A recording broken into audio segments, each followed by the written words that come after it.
कानपुर के पवित्र भूमि पर जन्मे पूज्य श्री प्रेमानंद गोविंद शरण जी महाराज आज के युग में प्रेम, भक्ति और करुणा के सच्चे प्रतीक है। बचपन से ही उनके हृदय में श्री राधा कृष्ण के प्रति गहरा प्रेम था। जहाँ अन्य बच्चे खेलों में व्यस्त रहते थे, वहाँ वे प्रभु नाम स्मरण और भक्ति में लीन रहते थे। सांसारिक मोह माया को त्याग कर उन्होंने अपना जीवन ईश्वर साधना और सेवा को समर्पित किया। वृंदावन आकर उन्होंने श्री आनंद धाम आश्रम की स्थापना की, जो आज भक्ति, ज्ञान और शांति का केंद्र बन चुका है। महाराज जी के प्रवचन श्रीमद् भागवत महापुराण, भगवत गीता और भक्ति योग पर आधारित होते हैं। उनकी वाणी में गहराई है, पर शब्द सरल सीधे हृदय को छू जाते हैं।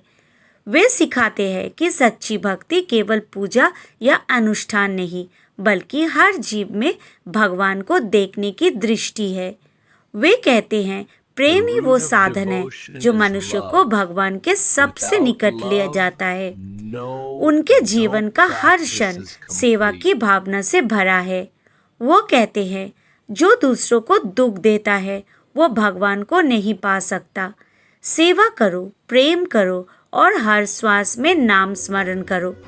उनके ये वचन न केवल सुनने में मधुर है, बल्कि जीवन को दिशा देने वाले हैं।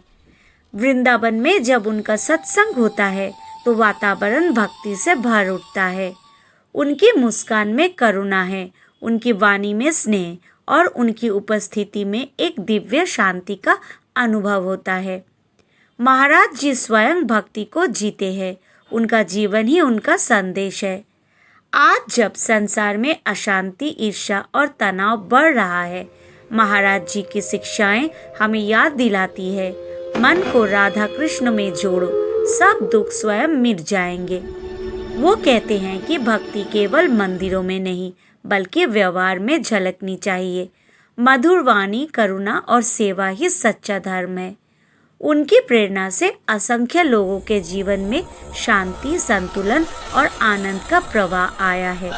वे हमें ये विश्वास देते हैं कि जब मन में प्रेम से भरा हो तो जीवन अपने आप पवित्र बन जाता है। चलो हम भी पूज्य श्री प्रेमानंद गोविंद शरण जी महाराज के बताए मार्ग पर चले। भक्ति, सेवा और प्रेम से जीवन को आलोकित करें। उनके चरणों में विनम्र प्रणाम। राधे राधे।